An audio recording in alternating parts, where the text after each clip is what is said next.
Welcome back to Asset Management Regulatory Overview. Again, this is week 5, and we're discussing Department of Labor rules and regulations, and we're specifically focusing on the fiduciary rule. We've already discussed in the prior presentations the state of the rules as they are. As many of you may well know, there are many changes going on as far as fiduciary rule and the requisite rules and regulations surrounding fiduciaries with respect to the Department of Labor. So we're discussing, I guess, a continuum of the law, and now I want to go into an explanation of the DOL fiduciary rule as it has been tentatively adopted and now delayed. Just to take a step back, the learning objective of this presentation is to understand the objectives of the DOL fiduciary rule and the pending changes. Now, again, whether those changes will ever be formally adopted, we don't know, but it's a good, I think, not only a good intellectual exercise to still discuss, but also many of the firms to which this rule applies have already actually adopted the new standard, and it may become a customary standard given the larger, more well-known, and firms of good reputation have already adopted a higher standard. Whether or not DOL actually adopts the final rule or not and implements it may not actually matter if that is the case. Not to mention, there's also the issue of the SEC potentially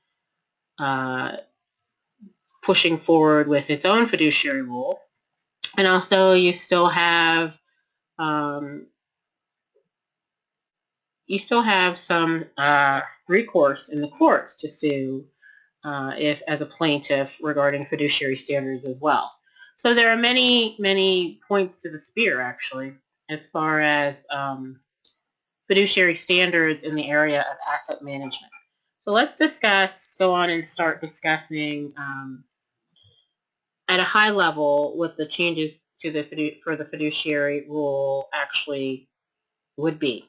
Would be, should be, will be, we don't really know. So earlier last year, the Department of Labor issued the final rule defining who is a fiduciary of an employee benefit plan under ERISA and updated conflict of interest rules applicable to such fiduciaries. The final rule is applicable to a fiduciary of a plan, including individual retirement accounts under the IRS Code of 1986. So the rule became effective last June 7th actually, of 2016, and it was to be phased in and not fully applicable until April 10th of 2017 this year. And today is actually April 5th of 2017 as I record this class or this presentation, and the rule has been delayed again. Delayed pending revision, delayed pending scrapping the rule, we're not sure. But again, I think at this point it's good to have a discussion because it's a good intellectual exercise, and also many firms have adopted higher standards regarding fiduciaries. And even if there isn't an actual rule, many plaintiffs have taken some of these constructs that are discussed in the final DOL rule to court and have been somewhat successful.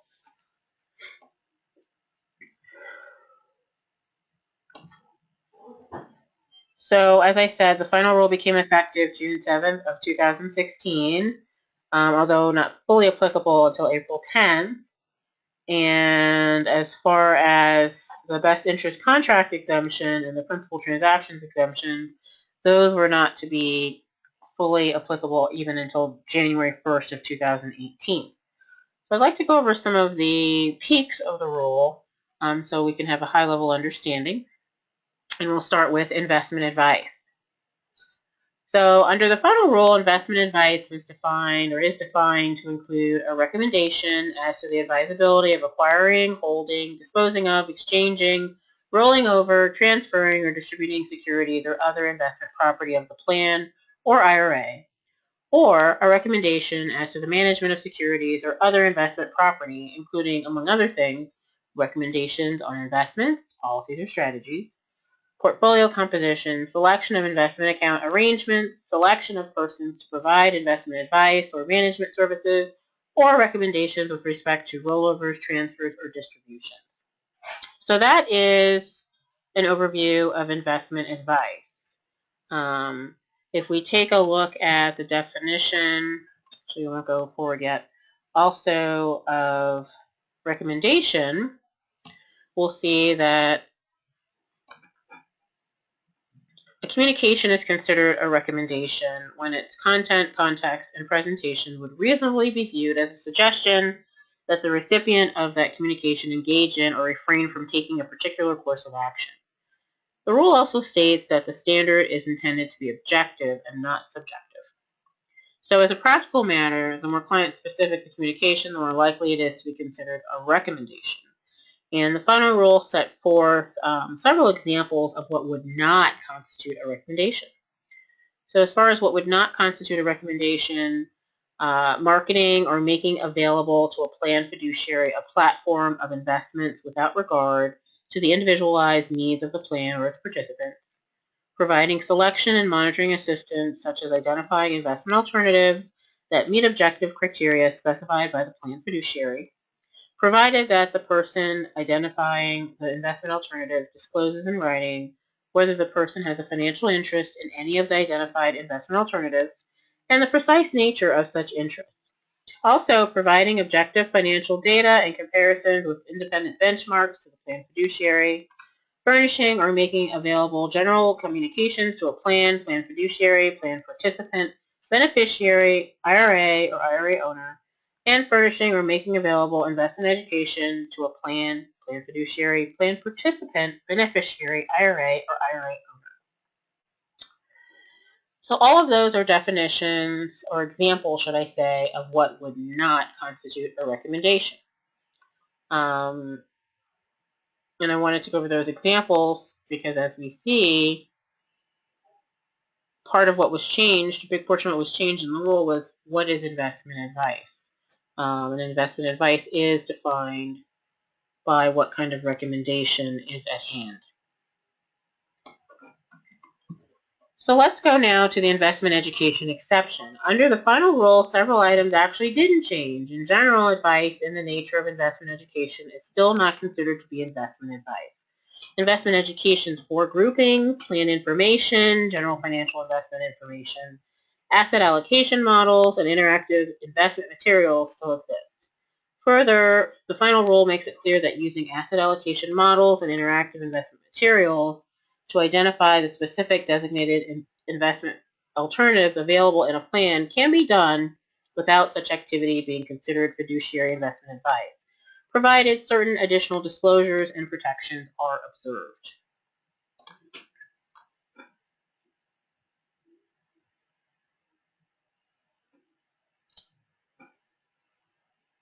So now let's discuss some of the other exceptions to the fiduciary rule.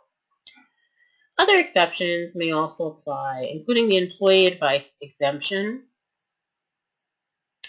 the best interest contract exemption, or the BICE, an exception to transactions with independent fiduciaries with financial expertise, an exception for swap and security-based swap transactions, and the principal transactions exemption. So in an abbreviated manner, the two most likely applicable exemptions are the employee advice and BICE exemption.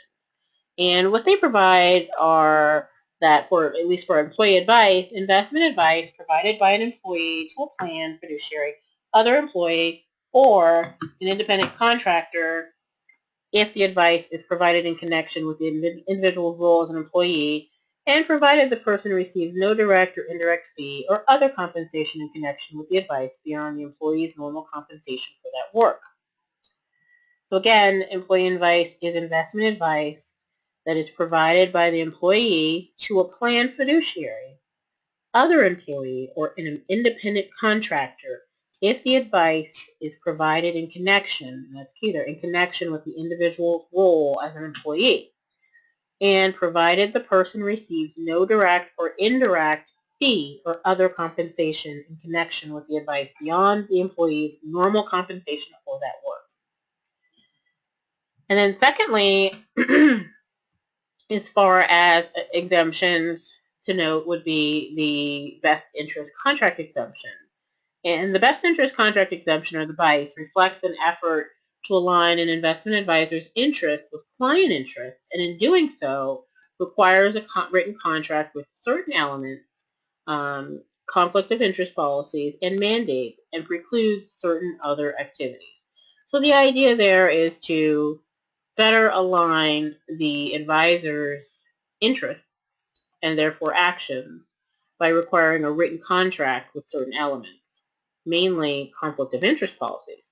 So that more so not only does it align the advisor's interests, but it legally makes them binding via contract.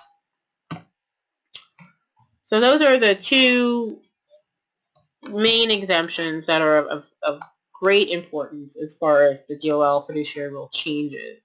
I'd like to briefly mention the plan sponsor. If a plan sponsor designates a service provider to provide investment advice to plan participants, the plan sponsor is engaging in an exercise of fiduciary authority and must act prudently and solely in the interest of plan participants. Furthermore, the plan sponsor has a duty to monitor the service provider. The final rule also states that a plan sponsor's designation of an investment advisor may result in co-fiduciary liability with the investment advisor. If, however, a plan sponsor merely provides educational materials and does not receive a fee or other compensation for those communications, the plan sponsor is not acting as a fiduciary. So overall, what you can see is essentially anyone who is providing, whether it's the employee advice exemption or the best interest contract exemption, or even talking about plan sponsors, what you see with the changes in the rule were essentially a greater alignment of either an employee or advisor's interest, or even the plan sponsor, with the best interest of the customer. And that's the best interest as a fiduciary to provide investment advice that is in the best interest of plan participants or the customer. So that is, again, a very high-level review of some of the changes. And again, I can't honestly say or even speculate whether the rule will actually be implemented. Changes may still occur. Things may still happen. That's something of more of a political nature. But I can say, as I mentioned at the beginning of this presentation, that many firms have already, at least in my professional expertise, many firms, those of great importance in the industry, bigger firms, larger firms, firms of particular reputation, have already adopted the higher standard. So for those who have not, it's almost as if they will have to play catch up and sort of perhaps rise to the challenge, given customers are going to generally go with those who have their best interests at heart.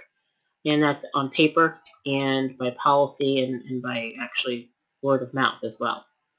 So it would be most advantageous, at least from a competitive marketing advantage standpoint, for most entities who would have been bound by this rule, even if it's not finally implemented, those who would have been bound by it more than likely should adopt it, given that it will become a competitive advantage.